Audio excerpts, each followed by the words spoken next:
वालेकुम स्टूडेंट्स। आज का जो हमारा टॉपिक है वो है if else statement in C sharp. If else होती हैं कंडीशनल स्टेटमेंट्स होती हैं कि अगर ये कोई भी कंडीशन अगर x इज इक्वल टू 10 है तो क्या वो कंडीशन सेटिस्फाई हो रही है, या x इज इक्वल टू 20 है तो वो कंडीशन सेटिस्फाई हो रही है। इसके लिए हमने सबसे पहले दो वेरिएबल डिक्लेयर किए हैं जिसमें हमने लिखा है int x is equal to 20 and int y is equal to 10।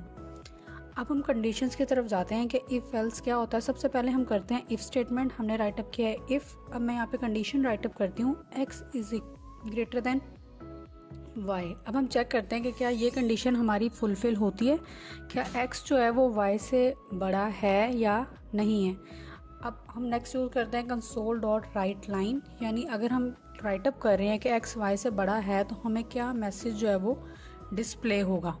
Console dot right line brackets आप यूज़ करते हैं जो उसका सिंटैक्स है इन्वर्टेड कॉमास में आप लिखा है x is greater than y, यानी अगर तो हमारी ये कंडीशन रन होती है और x की वैल्यू y से ज़्यादा है तो हमें क्या रिस्पॉन्स आएगा, x is greater than y। अब मैं इस कमांड को रन करती हूँ कंसोल पैनल के थ्रू। अब हम चेक करते हैं कि हमारा रिजल्ट जो है वो क्या आएगा।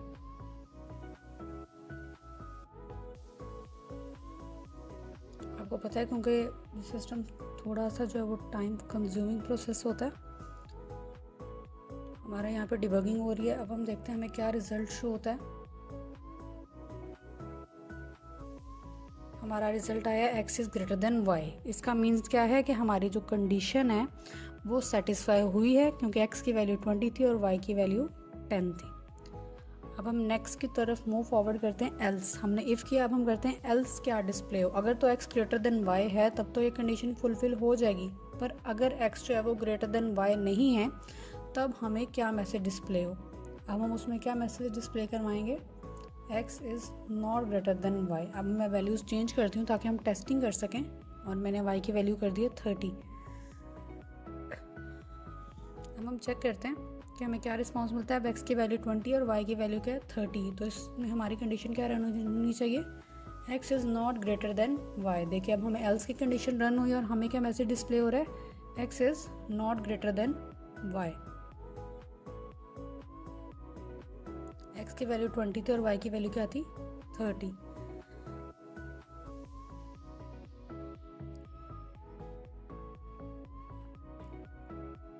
अब हम जाते हैं एल्स इफ। एक एल्स इफ जो होता है वो मल्टीपल स्टेटमेंट भी हो सकते हैं कि इफ़ तो ये कंडीशन सेटिस्फाई करते हैं तो क्या डिस्प्ले हो। एल्स इफ होता है कि अगर इफ़ नहीं कर रहा तो एल्स इफ वर्क करेगा। एल्स इफ आप मल्टीपल टाइम यूज़ कर सकते हैं। आप 2-3 कंडीशन हम यहाँ पे सेटिस्फाई करते हैं। जैसे पहली condition x greater than y, second x is equal to y। अब हम थर्ड कंडीशन राइटअप करते हैं x लेस देन y। अब हम चेक करते हैं कि इनमें से हमारी कौन सी कंडीशन जो है वो सेटिस्फाई होगी।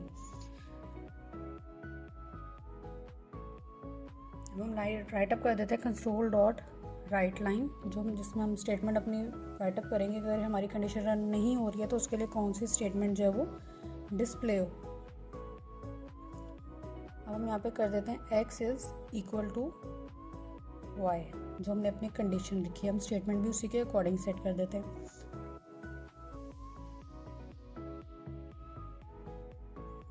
और लास्ट में हमने लिखा है x is less than y। अब हम चेक करते हैं कि इस वक्त कौन सी कंडीशन रन होगी। अभी हमारी कंडीशन कौन सी आई है, x is less than y, जो हमने कंडीशन अपनी राइटअप की हुई थी क्योंकि x की वैल्यू क्या है वो y से कम है। अब हम चेक कर लेते हैं कि क्या हमारी दोनों वैल्यूज़ इक्वल हैं। हमने दोनों वैल्यूज़ सेम कर ली हैं। अब हम इस कंडीशन को रन करते हैं तो क्या आएगा, x is equal to y। तो हमारी ये कंडीशन क्या होगी है, सेटिस्फाई होगी। x भी 20 था और y भी 20 था। Thank you. बाकी हम नेक्स्ट लेक्चर में डिस्कस करें।